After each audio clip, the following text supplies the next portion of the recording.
저희는 지금 야곱을 계속 나누고 있습니다. 이 분이엘도 사실은 야곱에 관련된 지명이죠. 저희는 야곱을 이번 주까지 나누려고 하는데 그 야곱의 인생을 보면서 지난주까지 말씀을 계속 나눴습니다. 앞으로도 계속 이어질 텐데 저희 말씀에 쭉 따라오시려면 계양주한교회 유튜브 채널에 들어가셔서 적어도 말씀을 같이 나누고 읽을 수 있도록 해주셨으면 좋겠습니다. 그래서 오늘 본문은 사실 창세기 35장 본문이지만 34장하고 35장을 다 읽어야 돼요.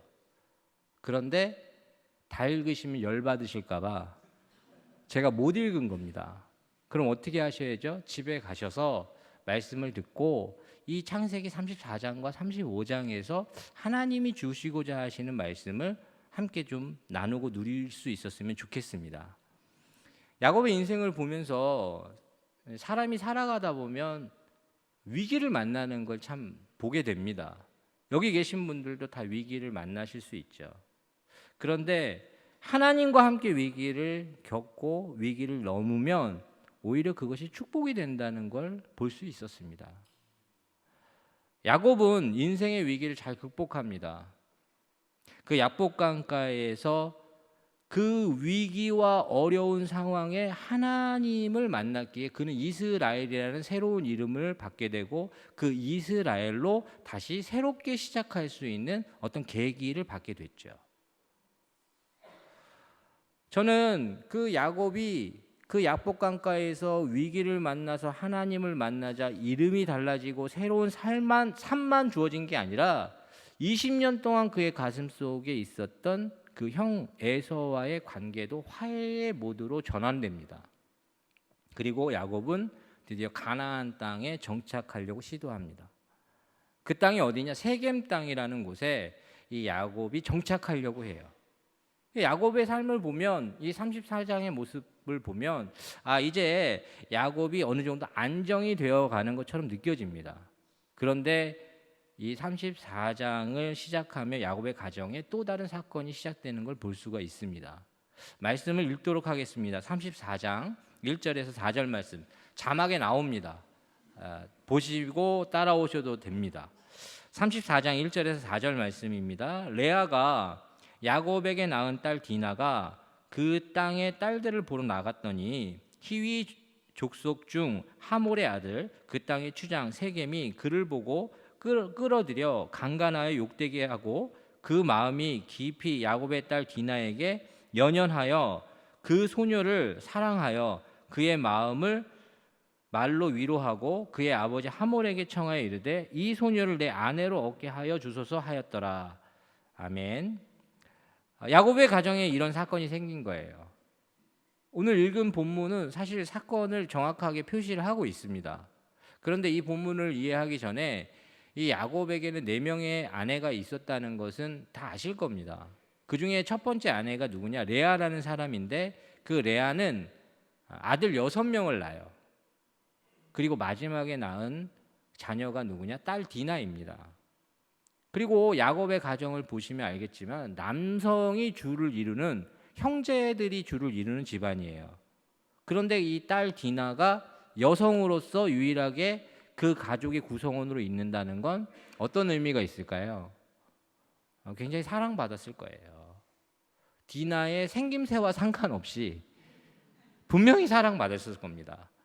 그리고 이 야곱의 가정은 은연중에 나눠져 있는 부분이 어머니가 다르잖아요. 그 어머니가 다른데 레아라고 하는 그 어머니가 마지막으로 낳은 딸 디나를 그 레아가 낳은 6 형제들 이 아이들은 어떻게 생각할까요? 굉장히 소중한 거예요. 근데 이 딸 디나가 오늘 본문을 보면 그 세겜 땅의 추장이었던 그 세겜이라고 하는 그 토착민 하몰의 아들 세겜에게 욕을 당하게 되고 어려움을 겪게 됩니다. 여성으로서 굉장히 어려움을 겪게 되는 거죠. 그런데 이 본문 속에서 이 일이 일어나자마자 야곱의 가정은 어느 정도 안정된 것처럼 보였지만 큰 슬픔과 분노를 겪게 돼요. 그리고 그 다음 스텝이 어떻게 되느냐? 그럼에도 불구하고 이 세겜이라고 하는 남자는 디나를 사랑했어요. 그래서 아버지 하몰에게 야곱에게 가서 디나를 아내로 맞이할 수 있게끔 해달라고 이야기하는 겁니다. 그런데 그 야곱의 아들들이 나쁜 마음을 가지고 계략을 꾸며서 무엇을 그들에게 제안하냐? 우리는 할례받은 민족이고 할례받은 사람들이기 때문에 우리 딸 디나가 당신네 가정으로 시집을 가기 위해서는 당신들이 다 할례를 받아야 된다. 사실 어려운 요구입니다. 이 할례는 남성들에게 행하는 외과 수술이에요. 지금도 어려운 수술일 수 있습니다. 왜냐? 회복이 오래 걸릴 수 있어요. 그러면 그 당시에 그 고대 사회에서 이 할례를 행했다는 건 움직이기가 어려운, 그리고 그 당시에 전투력이라고 하죠. 그 전사들이 나가서 싸울 만한 어떤 그런 요소들이 제거가 되는 거예요. 그런데 하몰의 아들 세겜이 디나를 사랑했기 때문에 그렇게 하자고 자기 족속들을 설득해요. 그리고 할례를 행합니다. 그런데 그 레아의 그 배에서 난 형제들 중에 시므온과 레위라고 하는 오빠가 어떤 일을 행하느냐? 그 세겜 족속이 할례를 행하고 움직이기가 어려울 때 그들에게 찾아가서 무참히 도륙하고 약탈해 버립니다. 그래서 어떻게 되느냐? 야곱이 위기를 겪게 되는 거죠. 34장 30절의 말씀이 나올 겁니다. 함께 좀 보겠습니다. 34장 30절 말씀. 야곱이 시므온과 레위에게 이르되 너희가 내게 화를 끼쳐 나로 하여금 이 땅 주민 곧 가나안 족속과 브리스 족속에게 악취를 내게 하였도다. 나는 수가 적은즉 그들이 모여 나를 치고 나를 죽이리니 그러면 나와 내 집이 멸망하리라. 아멘. 이렇게 야곱이 고백해요. 이 얘기를 정확하게 이해를 하시겠죠? 이 상황은 무엇이냐면 야곱이 본인은 여기 토착민이 아니에요. 수가 적습니다. 그런데 이 사람들이 야곱의 아들들이 행한 일을 트집 잡아서 연합해서 야곱의 가족을 공격하면 꼼짝없이 죽는 거예요. 야곱은 이걸 알았기 때문에 지금 레위와 시몬을 나무라고 있지만 사실은 굉장히 두려운 겁니다. 야곱은 가나안 족속이 이 사건에 앙심을 품어서 공격하게 되면 이제 여기서 끝나는구나라고 생각하고 고민에 빠졌을 때 하나님께서 야곱에게 제시한 해법이 있어요. 그게 무엇이냐? 오늘 우리가 읽은 본문 35장입니다. 그 35장 1절부터 다시 한번 읽어드리면 야곱이 고민에 빠지자 하나님은 35장 1절에 이렇게 야곱에게 이야기합니다. 하나님이 야곱에게 이르시되 일어나 베델로 올라가서 거기 거주하며 내가 내 형 에서의 낯을 피하여 도망하던 때에 내게 나타났던 하나님께 거기서 단을 쌓으라. 아멘. 사실 야곱에게 제시한 이 해법, 야곱이 들었을 때 너무 좋은 방법이라고 생각을 했을까요? 사실 야곱은 굉장히 인간적인 방법을 잘 쓰는 사람이고 이 현실과 상황을 빨리 파악하는 사람입니다. 그런데 이 이야기를 딱 들었을 때 야곱이 기대했던 답변은 아닐 수도 있어요. 야곱은 무엇을 기대했을 수 있냐면 현실적인 답변을 기대했을 거라는 거예요. 그게 무엇이냐? 만약에 하나님께서 야곱에게 야곱아 잘 들어라. 너 여기 있으면 죽어. 그러니까 그 옆에 다른 족속이 있을 거야. 내가 다 얘기를 해놨으니까 그 족속에게 가서 네가 동맹을 맺고 지금 얘기하는 그 세겜 족속이 너를 함부로 하지 못하게 하면 너는 안전할 거다. 이런 얘기를 했다면 이해가 됐겠죠. 이것도 좀 어렵다면 그동안 어려운 관계였던 형 에서에게 급하게 전가를 보내라. 그래서 형 에서가 사람들을 거느리고 왔을 때 너의 세력이 그들 못지않게 강력하다는 걸 보여준다면 네가 안전할 거다. 이런 식으로 만약에 해법을 제시했으면 야곱이 쉽게 수긍했을 거예요. 그런데 이런 답변을 들을 때 야곱은 이해가 되지 않았을 겁니다. 하나님께서는 무슨 해법을 제시하느냐? 다시 베델로 올라가서 거기 단을 쌓으라는 거죠. 여러분 같으면 어떻게 하시겠습니까? 여러분의 그 절대절명의 위기의 상황에 이런 상황이 여러분들에게 펼쳐졌을 때 하나님께서 다시 베델로 올라가서 거기서 단을 쌓으라는 그런 응답을 주신다면 여러분은 어떻게 하시겠냐는 거예요. 사실 우리도 야곱처럼 인생의 위기를 만날 때 하나님의 은혜를 구하지만 그 하나님께서 우리에게 응답하시는 내용이 우리 예상과 기대와 다를 때 우리는 당황하고 실망할 때가 참 많다는 겁니다. 야곱에게도 그랬겠죠. 야곱에게 있어서 이 방법은 이게 좋은 방법인가? 이걸로 해결이 되는 건가? 이런 갈등이 없었겠냐는 거예요. 당연히 갈등하게 됩니다. 그러나 그런 의문을 가졌지만 야곱은 다른 방법이 없었어요. 다른 방법이 없어서 그는 베델로 올라가기로 결정합니다. 그리고 베델로 올라가기로 결정하고 떠나자 어떤 일이 일어나느냐? 5절입니다. 5절 말씀을 함께 보겠습니다. 그들이 떠났으나 하나님이 그 사면 고울들로 크게 두려워하게 하셨으므로 야곱의 아들들을 추격하는 자가 없었더라. 아멘입니다. 여러분, 어떻게 이런 일이 일어날 수 있죠? 어떻게 이렇게 될 수가 있죠? 여러분, 여기에는 하나님께서 야곱에게 제시하시는 방법은 딱 하나였어요. 무엇이었냐? 다시 그의 삶의 예배의 회복을 원했던 거예요. 베델은 야곱이 어려운 시간에 진정으로 하나님을 만나서 예배를 드렸던 장소예요. 그리고 그곳에 환난 날에, 어려운 날에, 슬픈 날에 하나님께 단을 쌓으며 그 첫사랑의 감격과 열정이 있었던 곳이 바로 베델이었습니다.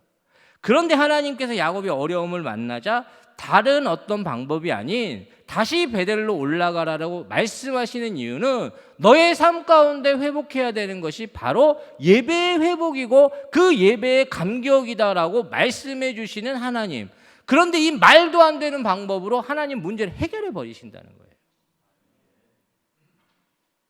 사실 우리의 삶 속에도 어찌 보면 하나님께서 원하시는 건 딱 하나일 수 있습니다. 하나님이 원하시는 건 우리가 진정으로 예배를 회복하길 원하시는 그의 부르심이 있을 수 있어요. 여러분, 그런데 우리는 이 땅을 살아가면서 근심도 많고 걱정도 많고 상황도 복잡하고 환경도 복잡하고 너무 치열해요. 그런데 예배가 회복되면 이게 다 해결될까요? 저는 오늘 하나님의 말씀을 통해서 분명히 말씀드립니다. 예배가 회복된다면 그것만으로도 여러분의 삶은 회복될 것을 믿습니다. 하나님께서 원하시는 건 복잡하지 않습니다. 하나님께서 원하시는 건 우리의 생각과 다를 수 있지만 우리가 예배를 회복할 때 그 하나님의 은혜가 능력이 우리 가운데 나타날 수만 있다면 여러분, 그렇게 우리는 살 수 있는 거예요. 지금까지 어떻게 오셨어요? 다 하나님의 은혜라고 우리는 이야기합니다. 이 자리에 오셨다면 적어도 그렇게 고백하실 거예요. 그런데 삶의 자리에서 우리는 수많은 생각들 때문에 진짜 회복해야 될 것이 무엇인지를 놓치고 있다면 하나님은 오늘 분명히 얘기하실 거예요.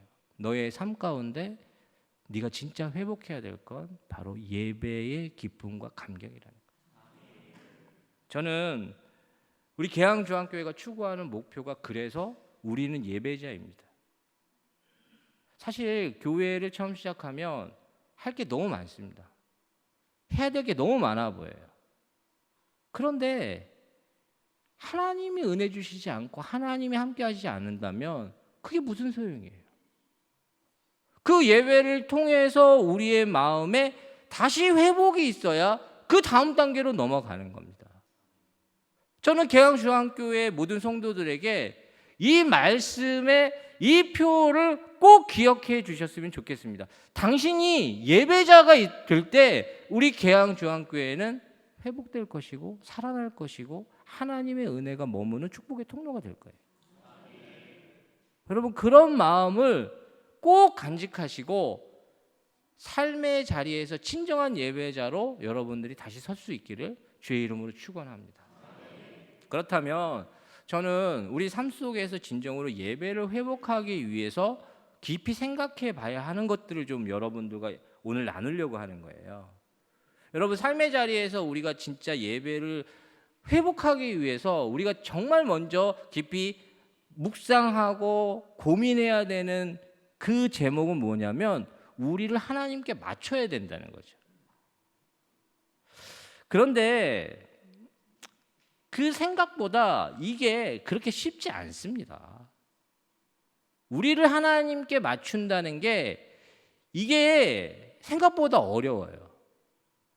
왜냐하면 우리는 하나님께서 우리를 축복해 주시기를 원하지만 우리가 생각하는 방식이나 스타일이나 어떤 그런 것들을 하나님께 맞추기보다는 그건 그대로 두고 하나님이 축복만 해주길 원하실 때가 참 많다는 거죠. 교회는 다양한 직업이 있죠. 다양한 직업이 있어요. 다양한 직업에 종사하시는 분들이 모입니다. 그런데 희한한 건 무엇이냐? 그 다양한 직업들이 하나님 안에서 어우러지지 않으면요, 의사인 분은 환자를 대하듯이 교회를 섬겨요. 어느 기업체의 사장이신 분은 마치 자기 기업을 운영하듯 교회를 섬깁니다. 그리고 고위공직자다 뭐 어떤 직업이든 간에 자기가 갖고 있는 어떤 방식과 스타일대로 교회를 섬길 때가 참 많다는 거죠. 여러분, 그런데 그렇게 하다가 보면 무엇을 놓치게 되느냐? 우리 삶 가운데 예배가 감격으로 다가오지 않습니다. 저 자신도 제가 주한교회에서 오래 있었잖아요. 증인이시잖아요. 근데요, 솔직히 말씀드리자면 전 주한교회에 딱 왔을 때 너무 안 맞더라고요. 딱 왔는데 이게 뭐지? 도대체 여기는 왜 이렇게 하지? 너무 힘들더라고요. 저는 어렸을 때부터 좀 조용하고 전통적인 교회를 다닌 거예요. 그런데 주한교회 갔더니만 난리 이런 난리가 어디 있어요? 이게 뭐야? 나 빨리 나가야겠네. 나 여기랑 안 맞는데. 저녁 예배 갔더니만 기가 막히더라고요, 진짜. 어떻게 할 수가 없어요. 그래서 제가 어떻게 생각했냐면 여기는 나하고 안 맞으니까 나는 지금 빨리 이제 다른 곳을 찾아야겠다. 그랬는데 하나님께서 저한테 강력하게 주셨던 메시지가 무엇이었냐면 너 옷차림 네가 입고 싶은 대로 입어라. 너 먹고 싶은 거 네 맘대로 먹어라. 그런데 너 교회를 섬길 때 네 스타일 고집하면 안 된다. 그 메시지가 저한테 딱 임하자 이게 취향의 차이였지 잘못되고 잘되고의 차이가 아니었어요. 그래서 제가 그 부분을 내려놓자 너무나도 소중하고 너무나도 귀한 것들이 보이기 시작하는 거죠. 저는 그러면서 배우고 그러면서 세워졌던 게 뭐냐면 그 교회를 섬기는 감격이었고 예배를 섬기는 감격이 회복이 되더라고요. 여러분, 그렇다면 저는 묻습니다. 여러분은 정말 예배 가운데 하나님께 맞추려고 시도하십니까? 내 생각과 내 방법을 하나님께 맞추려고 애를 쓰십니까? 제가 한국에서 정말로 하나님이 은혜 주셔서 정말 유수한 교회들을 섬길 수 있는 기회를 받았어요. 그런데 희한한 건 그 교회들마다 아주 전문가들이 많았다는 거죠. 그 일을 하려고 하면 그 전문가들과 함께 구성되는 팀들이 이렇게 구성이 되잖아요. 그런데 제가 발견했던 게 뭐냐면 그 전문가의 지식이 꼭 필요합니다. 왜냐하면 그냥 막 하면 너무 주먹구구고요. 교회 헌금을 그렇게 쓰면 안 되죠. 누구보다도 잘해야 되고 잘 관리를 해야 됩니다. 그런데 제가 발견한 게 뭐냐면 그 전문가들 중에 그 중심에 하나님께서 주신 은혜에 대한 감사의 마음과 예배자로 서 있지 않는 사람이 속해 있으면 오히려 그 사람 때문에 일이 안 돼요. 오히려 그 사람이 그 일을 돕는 사람이 아니라 방해하는 사람이 되더라고요. 여러분 꼭 기억하십시오. 그 마음에 그 전문적인 지식이 하나님께 사용되어지는 게 중요한 것이지, 자기가 알고 있는 지식을 뽐내고 자기가 알고 있는 어떤 전문적인 지식을 통해서 교회를 평가하고 잣대를 들이대면 아무것도 할 수가 없어요. 그럼 뭘 해야 되냐? 하나님께 맞추는 거죠. 하나님께서 일을 하길 원하신다면 내 이 재능이 사용되길 원하는 거예요. 여러분 그럴 때 거기에서 능력이 나타나는 거지, 그냥 생각하면 안 되는 겁니다. 오늘 야곱도 무엇을 하게 되냐면 오늘 본문 2절을 한번 보겠습니다. 오늘 35장 2절에 야곱이 이에 자기 집안 사람과 자기와 함께한 모든 자에게 이르되 너희 중에 있는 이방 신상을 버리고 자신을 정결하게 하고 너희의 의복을 받고 입으라. 아멘. 여러분 그동안 야곱은요 그 사람들이 이방 신상 갖고 있는 거 알고 있었고, 그렇게 의복을 바꾸라는 얘기가 뭐냐면 그 가나안에서 유행되는 그 우상의 문화에 있는 그냥 의복을 마음대로 입었던 거예요. 그런데 야곱이 뭘 결정하냐? 베델로 올라가기로 결정하면서 자기 스타일을 버리는 거죠. 내려놓는 거예요. 그래야 그 속에서 예배가 회복이 되는 겁니다. 여러분 오늘 하나님과 예배가 관계라고 여러분들은 말씀을 많이 들었는데 관계가 뭘까요? 관계가 아름다워지려면 관계는요 자기 스타일과 자기 방식만 고집하면 그 관계는 깨져버려요. 그렇지 않습니까? 친구들 중에서 자기 마음대로 하는 사람도 언제까지 봐줄 수 있어요? 못 봐줍니다. 한두 번이지. 그런데 그 관계를 위해서 하나님께서는 우리에게 어떻게 하셨느냐? 우리에게 찾아오셔서 우리의 모습과 같이 기꺼이 낮아지신 거예요. 여러분 빌립보서 2장 6절부터 말씀을 제가 받들어 읽을 텐데 이 말씀은 기독교의 핵심입니다. 빌립보서 2장 6절 말씀부터 이 말씀이 나오는데 그는 근본 하나님의 본체이시나 하나님과 동등됨을 취할 것으로 여기지 아니하시고 오히려 자기를 비워 종의 형체를 가지사 사람들과 같이 되셨고 사람의 모양으로 나타나사 자기를 낮추시고 죽기까지 복종하셨으니 곧 십자가에 죽으심이라. 아멘. 하나님이신 예수 그리스도께서 우리를 위해서 우리의 모양까지 낮추시고 우리에게 맞추시기를 원해서 찾아오신 거예요. 여러분 그런데 그럼에도 불구하고 우리의 초점이 그분의 음성에 귀 기울이고 그분의 마음에 우리를 맞추려고 우리가 애를 쓰지 않으면 그 예배는 힘을 잃게 됩니다. 하나님께서 은혜 주시지 않으면 한순간도 살 수 없다라는 그 마음의 가난한 마음으로 하나님께 나아가 하나님께 엎드리지 않으면 우리는 예배를 드리기보다 예배를 보러 오는 구경꾼에 지나지 않을 것입니다. 여러분 삶의 자리에서 예배 드리기 원하신다면 하나님께 맞추셔야 돼요. 자기 스타일 고집하시면 안 됩니다. 자기 방식대로 하나님이 일하셔야 된다라고 끊임없이 얘기를 하면 점점 그 예배는 힘을 잃게 됩니다. 그러나 하나님께 엎드려 보십시오. 하나님께 겸손하게 엎드려 보십시오.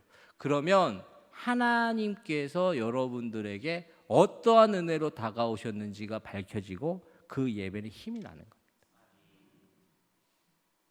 또 하나 우리가 살펴봐야 될 것이 있다면 진정한 예배자로 서기 위해서는 참된 희생과 헌신이 있어야 돼요. 오늘날 우리의 예배가 힘이 없다면 돌아보십시오. 우리의 예배에 희생과 헌신이 있는지. 마음을 드리는 건 쉽습니다. 마음을 드리는 것.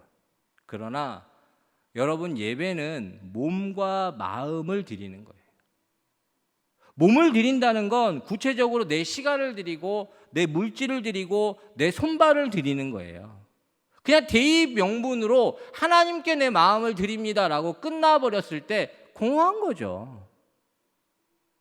그러나 우리 삶 가운데 내 몸과 마음을 들여 그곳에 희생과 헌신이 있을 때 그 예배의 능력이 나타나는 거예요.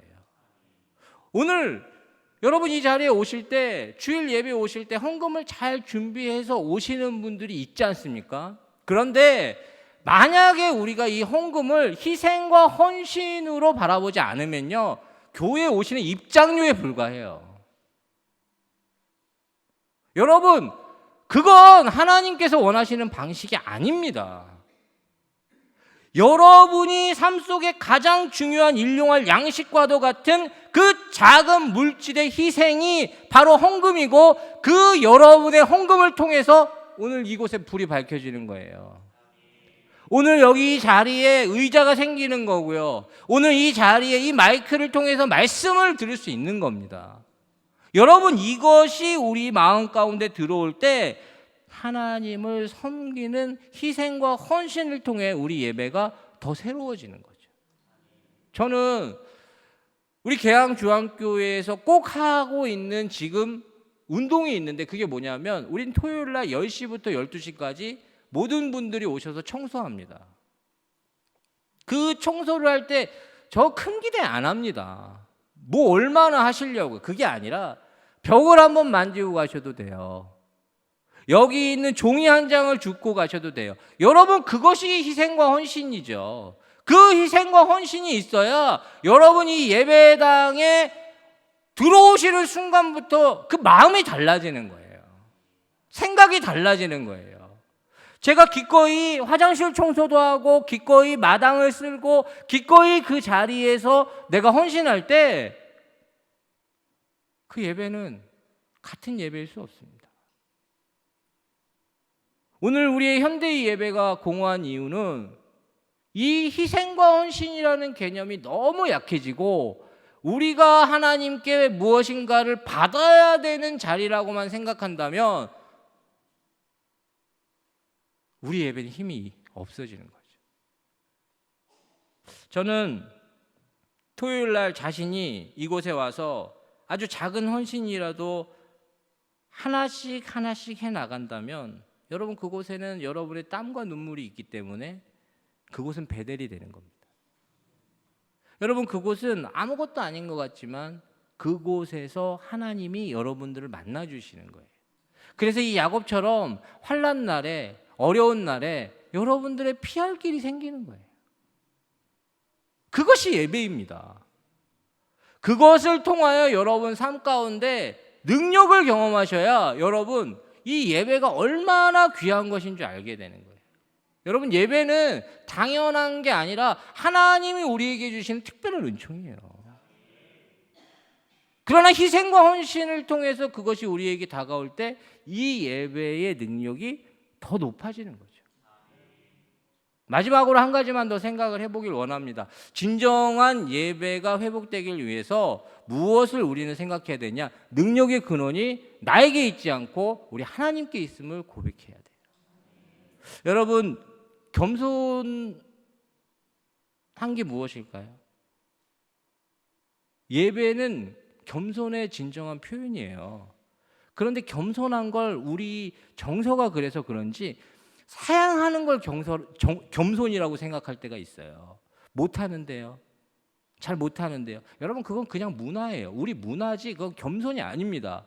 여러분, 진정한 겸손은 무엇이냐면 능력의 근원이 나에게 있지 않고 우리 하나님께 있음을 고백하는 게 겸손이에요. 저는 이 이야기를 할 때마다 꼭 생각나는 어떤 이야기가 하나 있는데, 예전에 제가 섬겼던 교회에 대학교의 총장님을 지내신 분이 은퇴하셔서 이제 교회를 이렇게 섬기시는 분이 계셨어요. 근데 너무 이렇게 뭐라 그럴까요? 포스가 그래서 그런지 몰라도 교만해 보여요. 그리고 다른 사람들하고 말도 잘 안 섞습니다. 근데 어떻게 하다 보니까 그분의 가정에 신방을 요청을 받아서 신방을 하러 갔는데 여러분 이게 한 15년 전 얘기예요. 그러니까 지금도 그렇게 나이 들어 보이진 않죠. 그때는 얼마나 더 어렸겠습니까? 새파란 진짜 어린 교육자잖아요. 근데 겨울이었는데 굉장히 추운 날씨로 기억해요. 이분이 저를 요청을 해서 제가 차를 가지고 그 집 앞을 가는데 두 노 부부가 가디건 같은 스웨터를 하나 입고 그 문 앞에서 팔팔팔 떨고 계시는 거예요. 그 제가 여기 왜 나와 계시냐? 빨리 들어가시라고. 그래서 그분을 이렇게 얼른 모시고 들어갔어요. 그 예배를 드리고 기도하고 그렇게 예배를 마치고 나와서 이제 제가 차를 타야 되지 않습니까? 차를 타고 가는데 제 차가 사라질 때까지 그 두 부부가 팔팔팔 떨고 그걸 보고 계시더라고요. 제가 되게 좀 충격을 먹었어요. 왜 그렇게 하시지? 나 좀 부담스러운데. 너무 그렇더라고요. 그리고 원래 이렇게 겸손하고 막 그런 분들 계시잖아요. 체질이. 근데 이분은 그런 분이 아니거든요. 그러니까 왜 그럴까?